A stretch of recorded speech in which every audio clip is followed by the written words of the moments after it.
함께 나누실 말씀은 마가복음 5장 1절부터 20절까지 말씀입니다.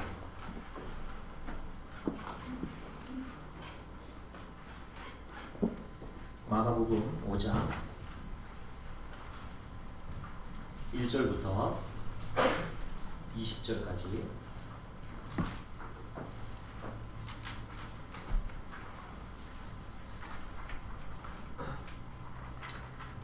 자, 찾으셨으면 함께 하나님의 말씀을 저 우리 성도님들이 함께 한 목소리로 읽으시겠습니다. 예수께서 바다 건너편 거라사인의 지방에 이르러 배에서 나오시매 곧 더러운 귀신 들린 사람이 무덤 사이에서 나와 예수를 만나니라. 그 사람은 무덤 사이에 거처하는데 이제는 아무도 그를 쇠사슬로도 낼 수 없게 되었으니 이는 여러 번 고랑과 쇠사슬에 매어서도 쇠사슬을 끊고 고랑을 깨뜨렸음이로라. 그리하여 아무도 그를 제어할 힘이 없는지라. 밤낮 무덤 사이에서나 산에서나 늘 소리 지르며 돌로 자기의 몸을 해치고 있었더라.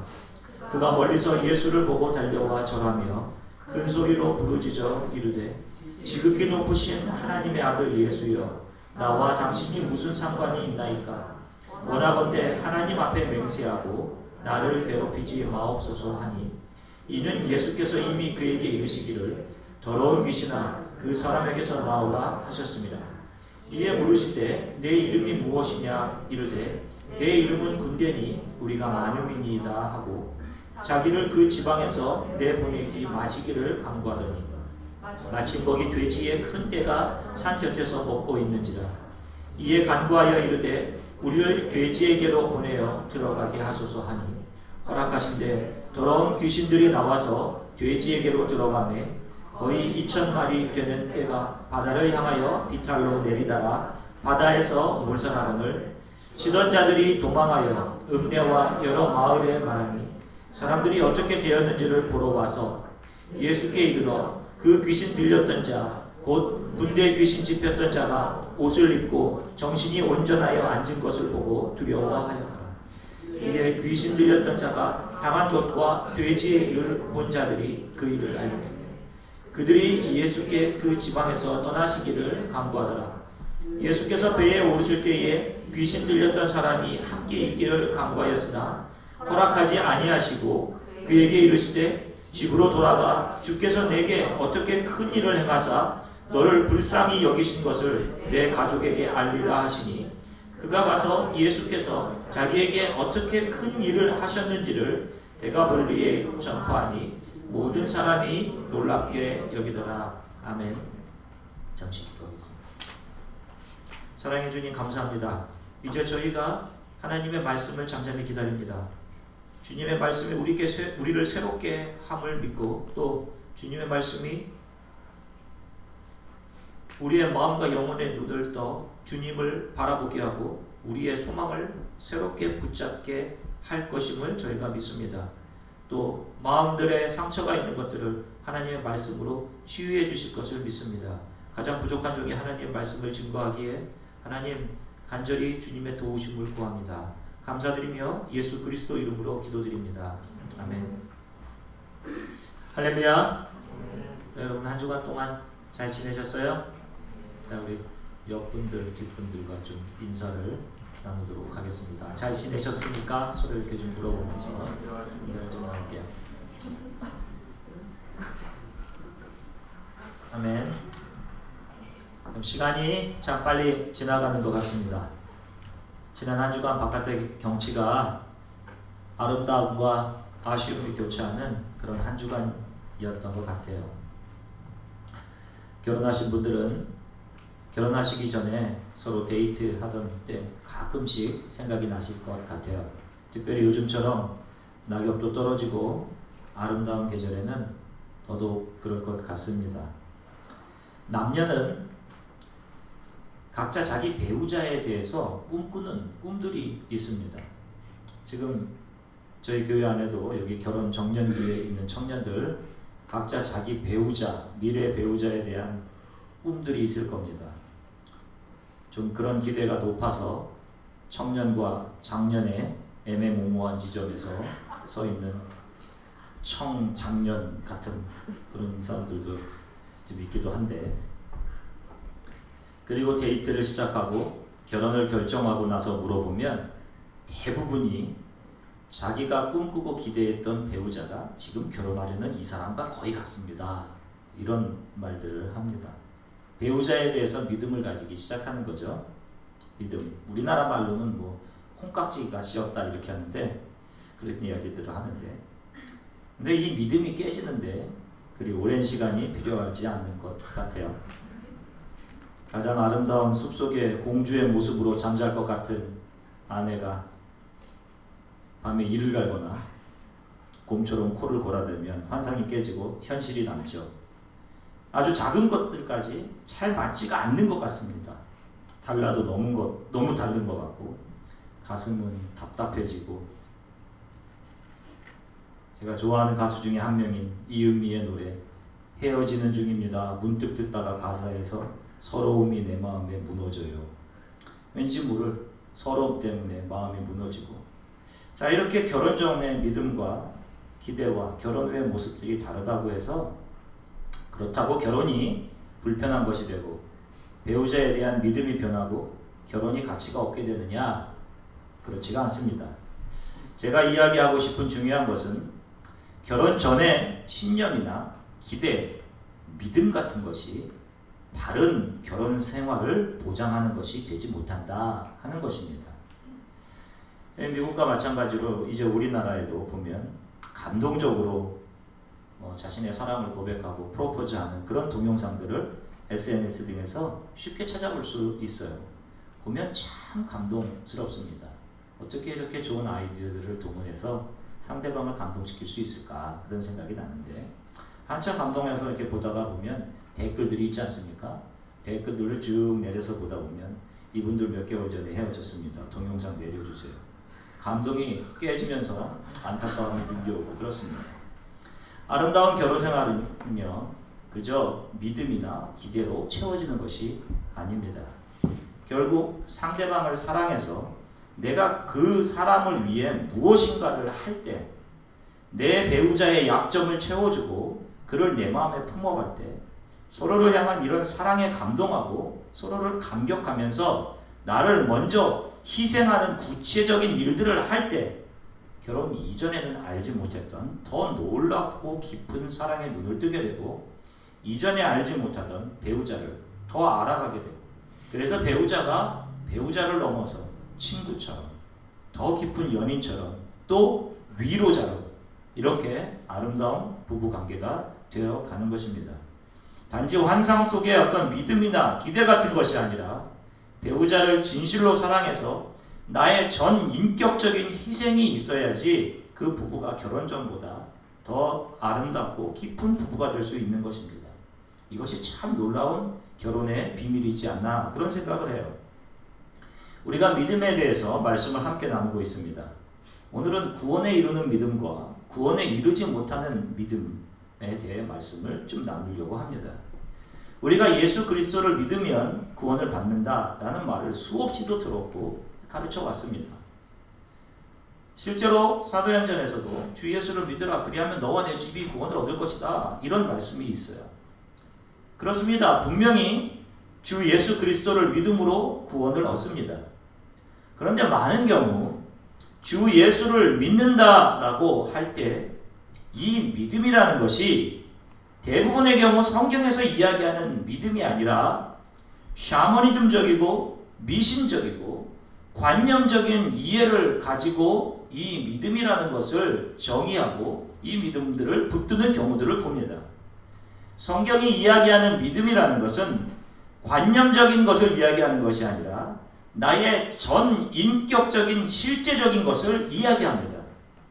주 예수 그리스도가 하나님 나라의 주인 되심을, 모든 만물을 움직여 가시고 붙들고 계시는 통치자이심을 믿는다는 것은 관념을 뛰어넘어서 그 믿음에 우리의 영과 혼과 육체가 거기에 작용해서 영과 육과 혼의 영역에서 구체적으로 그 증거가 드러나는 것, 그런 형태의 믿음을 이야기합니다.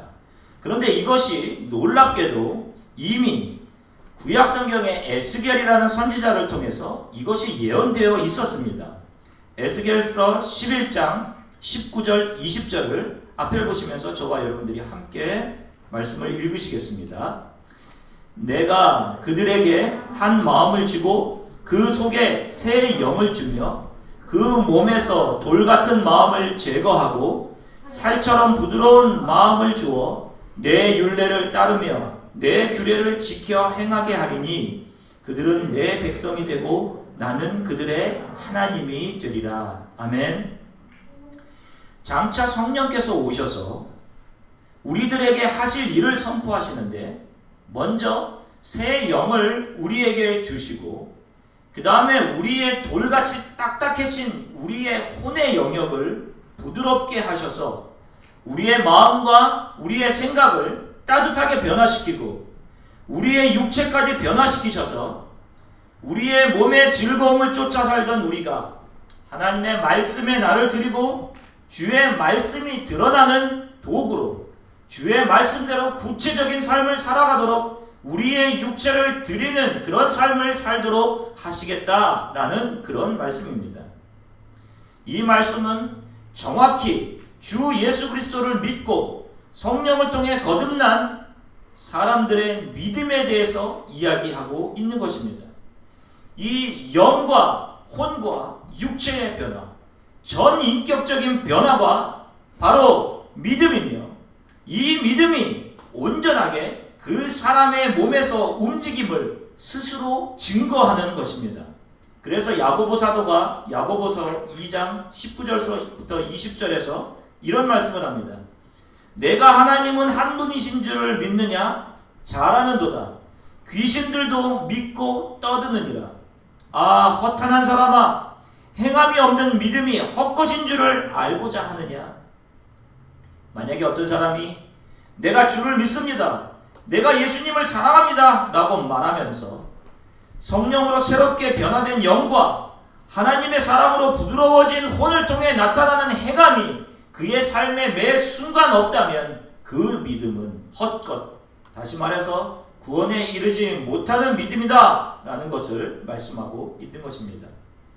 그러므로 우리 크리스천들이 가지는 믿음은 우리들의 삶 속에서 구체적인 모습으로 드러나고 그 과정에서 성령이 함께 일하시면서 우리의 생각과 삶을 대하는 태도를 변화시키시면서 다른 사람에 대한 태도 역시 변화시키시고 결국 우리의 삶을 하나님의 나라를 위해 희생하고 내어드림을 통해 구체적으로 증명되도록 하는 바로 그런 믿음이 참 믿음이라는 것을 이야기하는 것입니다. 오늘 본문에 보면 무덤 사이에 살던 귀신 들린 사람이 예수님을 알아보고 그들이 예수님 앞에 자발적으로 나오게 되는 이야기를 합니다. 마가복음에는 한 명이라고 이야기하지만 마태복음에는 2명이었음을 이야기합니다. 성경에 보면 이들의 삶의 모습을 단편적으로 보여주고 있는데 오늘 5절에 보면 이들이 어떤 삶을 살고 있었냐면 밤낮 무덤 사이에서나 산에서나 늘 소리 지르며 돌로 자신의 몸을 해치고 있었더라. 이들의 삶의 단편적인 모습들이 바로 이런 모습이었다라는 것입니다. 밤낮 무덤 사이 자기들이 가고 싶어하는 곳 산이나 들이나 소리 지르면서 다니면서 자기 자신의 몸을 중요하게 생각하지 않고 돌로 자기 자신의 몸을 상하게 하면서 살아가고 있었습니다. 또 다른 똑같은 사건을 다루는 마태복음 8장 28절에서는 이렇게 기록합니다. 그들은 몹시 사나워 아무도 그 길로 지나갈 수 없을 지경이었더라.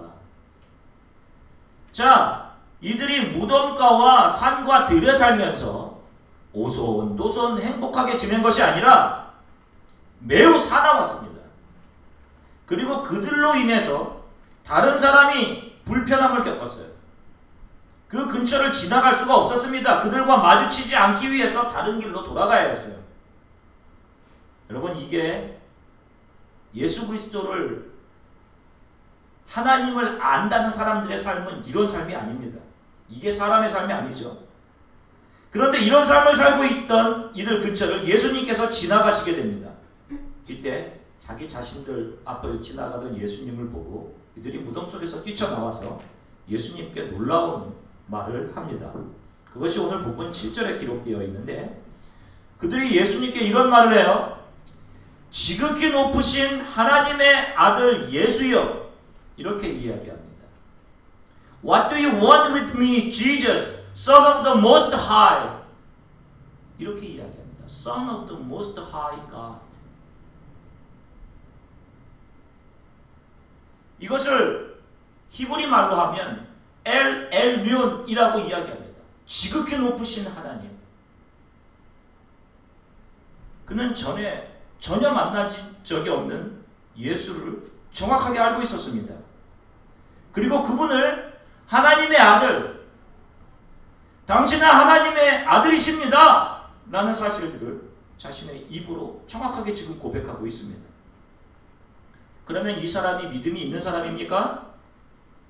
이 사람의 믿음의 고백이 이 사람으로 하여금 하나님 나라의 백성이 되게 해야 하는 것 아닙니까? 이 사람이 이 믿음을 갖고 있다면 이 사람은 평안 속에 거하면서 구원에 이르는 길을 가야 되는 것이 당연한 것 아닙니까? 그런데 이 사람의 삶을 보십시오. 자기 좋은 대로 산이고 들이고 무덤이고 다니며 삽니다. 그리고는 엄청나게 분노한 모습으로 살아갑니다. 사나운 모습으로. 다른 사람을 두렵게 하면서 살아가고 있습니다. 또 하나님이 주의 나라를 위해 사용하라고 하신 자신의 몸을 자기 스스로 해치면서 살아가고 있습니다. 지금 이 삶이 믿음을 고백하며 살아가고 있는 사람의 삶입니까? 이것은 절망적인 인생입니다. 예수님은 8절에서 이런 믿음의 고백을 하고 있는 이 사람에게 이렇게 호통을 치십니다. 더러운 귀신아! 이 사람은 구원의 상태에서 기쁨과 감격으로 살아가고 있는 것이 아니라 귀신에게 자신의 삶을 정복당한 상태에서 아무런 기쁨이 없이 무덤가에서 자신의 삶의 모든 시간을 허비하면서 자신의 몸을 자기 스스로 해치면서 영원한 지옥 형벌을 향해 한 걸음씩 가고 있는 그런 삶을 살고 있었던 것입니다. 이 모습이 단지 이 사람만의 모습이 아닙니다. 안타깝게도 지금 수많은 크리스천들이 이런 모습으로 살아가고 있습니다. 입으로는 주를 고백하고 있어요. 주 예수 그리스도를 믿습니다. 주님을 사랑합니다. 매 주일 교회에 와서 주 예수 그리스도를 말합니다. 얼굴에 웃음을 짓고 있습니다. 심각한 것은 자기 자신이 믿음이 있는 자라고 착각하며 살고 있는 것입니다. 실상 이들의 삶을 보면 무덤과 같은 삶을 삽니다. 분노와 사나움 속에서 살아요. 온통 자기 자신에 집중하면서 삽니다. 자기가 원하는 곳에 가고 싶어하고 자기가 원하는 곳으로 다니고 세상적인 것으로 자신의 몸을 해치면서 살아갑니다. 주의 나라를 위한 희생이나 헌신, 주님이 주시는 평안과 기쁨과는 전혀 거리가 먼 그런 삶들을 살고 있으면서 주일날 나와서 주님을 사랑한다라고 이야기합니다. 예수님을 알면서도 주님의 나라를 위한 희생이나 헌신 이런 것이 전혀 없어요. 오히려 예수가 자기 자신의 삶의 영역에 들어와 자기 자신을 불편하게 만드는 것을 싫어합니다. 그래서 오늘 본문 사람처럼 8절에 이렇게 고백합니다. 지극히 높으신 하나님의 아들 예수여, 나와 당신이 무슨 상관이 있나이까? 원하건대 하나님 앞에서 맹세하고 나를 괴롭히지 마십시오. 오늘 수많은 크리스찬들이 이런 고백을 한단 말입니다. 이런 삶을 살고 있다는 것입니다. 자신의 영역을 구축하고 신앙생활을 한다고 하는데 자기 자신의 불편함 없이 살아가는 영역과 조직과 관계 안에 머물러 있으면서 진정한 영원한 구원을 주시는 지금 예수님 앞으로 나오려고 하지 않습니다. 우리를 얽매여서 이 땅에 소망을 주게 하는 것들을 끊어버려야 되는데, 용기를 내서 그것을 허물고 나와야 되는데 삶의 편리와 관계 때문에 이런 영적인 상급들을 버립니다. 이것이 목사로서 너무 안타까운 일입니다. 사랑하는 성도 여러분, 너무나 여러분 자신의 문제에 집중하며 살아가지 마시기를 바랍니다. 하나님은 언제나 우리들에게 선하신 하나님이십니다. 하나님은 우리의 아버지 되십니다. 우리가 우리 자신을 위해 바라는 그 어떤 바램들보다 하나님은 섬세하게 더 우리에게 무엇이 필요한지, 우리의 영원한 구원을 아름답게 이루어가는 것이 무엇인지를 아시고 그것을 예비하시고 그 선하신 길로 우리를 인도하십니다. 그래서 때로는 우리를 허물기도 하시고 우리를 다시 짓기도 하시고 온전한 모습으로 만드시면서 이 일들을 해 가시는 것입니다. 사람들이 미국으로 와서 살게 되면서 가장 중요하게 생각하는 것 중에 하나는 자녀의 문제일 것입니다. 자녀. 내 사랑하는 자녀가 잘 되기를 원하는 것은 누구나 다 바라는 것입니다. 좋은 시설이 있는 곳에, 좋은 프로그램이 있는 곳에 자녀들을 보내어서 가르치기 원하는 마음들 누구에게나 있죠. 여기 와서도 좋은 학군, 좋다는 것은 다 시키면서 자녀를 가르치고 싶은 그런 마음이 있습니다. 삶의 목적이 자녀의 성공, 자녀만 붙들고 사는 것으로 점점 옮겨갑니다. 자신의 사명은 어떻게 하고? 여러분, 자녀는 우리 부모들의 영역에 있지 않습니다. 하나님의 영역에 있습니다. 나보다 하나님께서 더 귀하게 우리의 자녀들을 이끌어 가실 것입니다. 이것을 신뢰하고 기도와 믿음으로 자녀들을 키워 가셔야 합니다.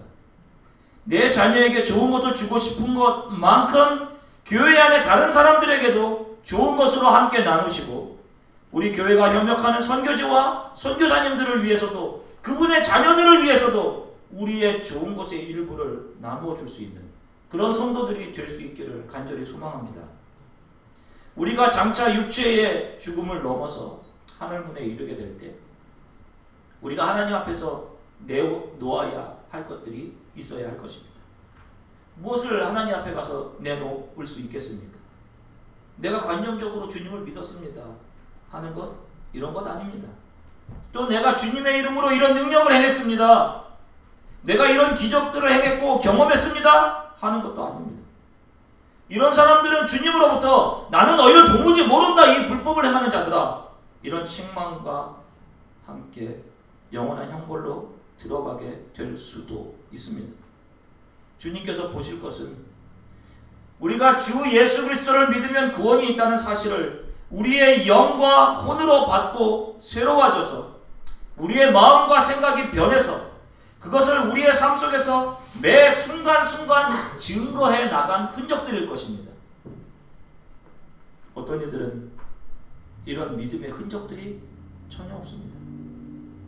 믿는다는 관념만 붙들고 자기 만족을 위해 살고 자기 가족만 부양하기 위해 살았기 때문이에요. 미안하지만 이런 믿음은 구원에 이르지 못하는 믿음입니다. 우리 기독교 안에도 굳은 바위처럼 자리 잡아서 우리의 신앙의 뿌리가 밑으로 온전하게 내려가지 못하게 하는 것들이 있습니다. 그것은 믿고 기도하면 무엇이든지 이루어진다. 하나님은 복을 주시려고 하는데 당신들이 지금 기도하지 않기 때문에, 입을 크게 열지 않기 때문에 복이 주어지지 않는 것이다 라고 이야기하는 믿음에 대한 잘못된 가르침, 거짓된 가르침들입니다. 여러분, 만약에 이런 가르침이 사실이라면 이 땅에서 가장 높은 부와 가장 높은 지위를 가진 사람은 입이 아주 큰 사람이거나 밤낮 아무 일도 하지 않고 기도만 하고 있는 사람일 것입니다.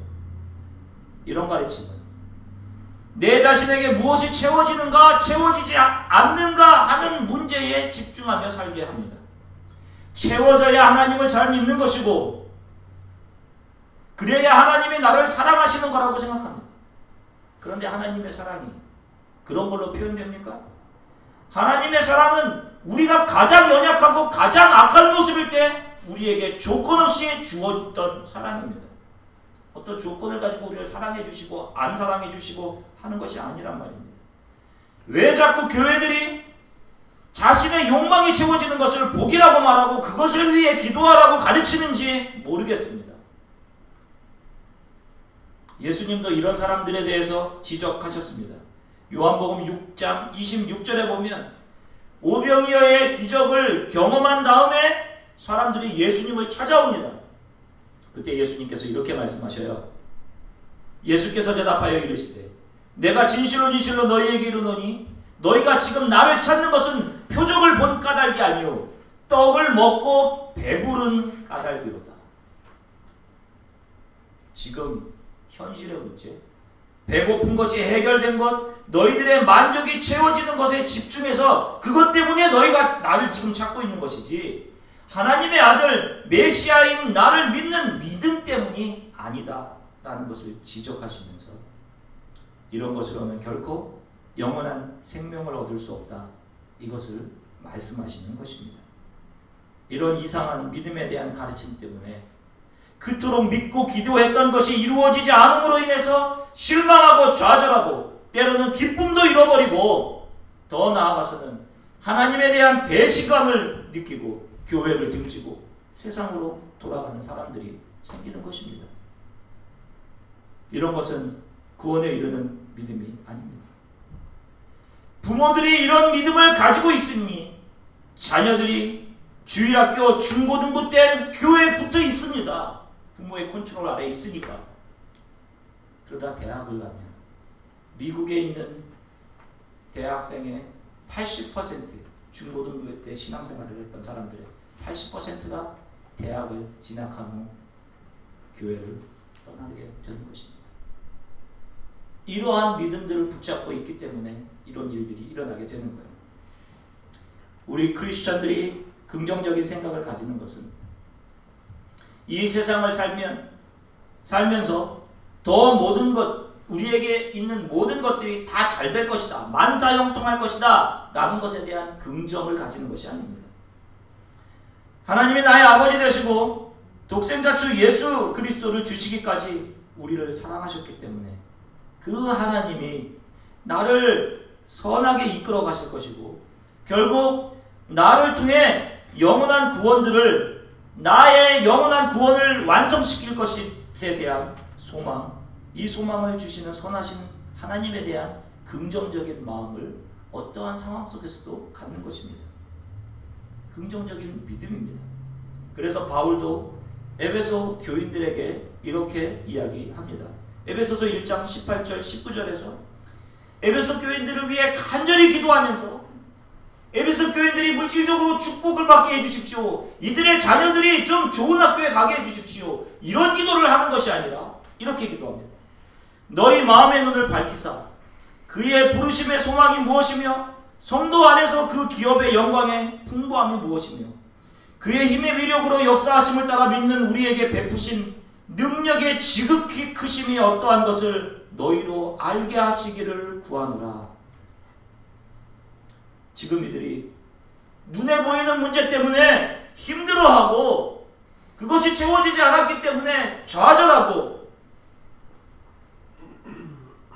그러고 있는데 이런 성도들의 눈을 좀 밝혀주셔서 하나님이 우리를 부르신 후회 없는 이 부르심, 우리들에게 장차 주실 영원한 생명과 그 영광이 얼마나 풍성하고 위대한지 그것을 이들의 눈을 열어서 보게 해주십시오 라는 기도를 드리고 있는 것입니다.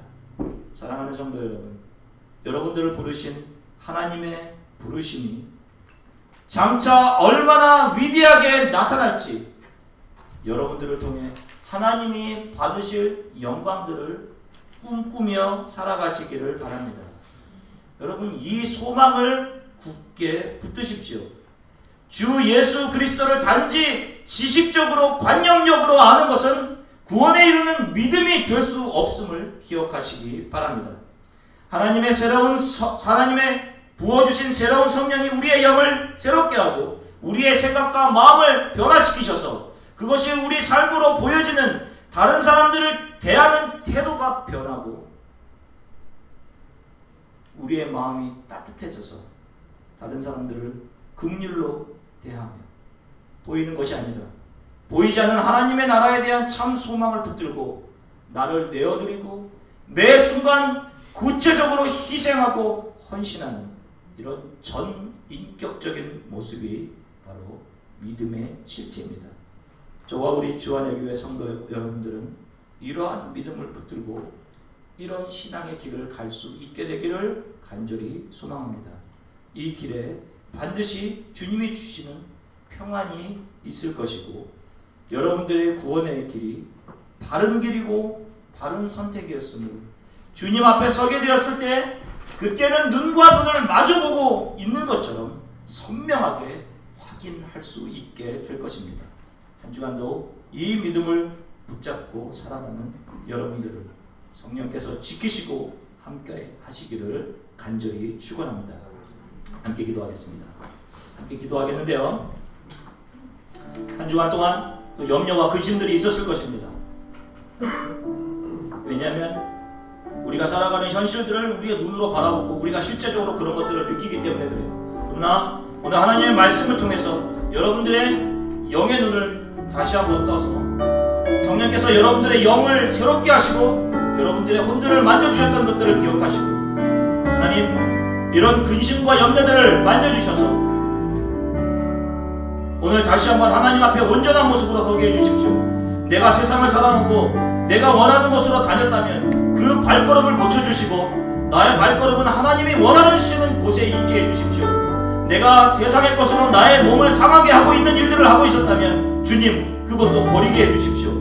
저의 믿음 없음을 긍휼히 여겨주십시오. 세상에서 잘되고 세상 것으로 채워지기를 바랬던 믿음이 아니라 지식적이고 관념적인 믿음이 아니라 성령으로 나를 덮으셔서 새롭게 하셔서 나의 영과 마음과 생각이 새로워지게 하시고 나의 삶의 구체적인 영역에서 나를 만나는 사람들에게 내가 하고 있는 모든 일들에서 나를 통해 구체적인 희생과 하나님의 사랑이 드러나는 그런 삶을 살아가게 해주십시오. 성령님 저를 도와주십시오. 우리 이렇게 잠시 함께 기도하겠습니다.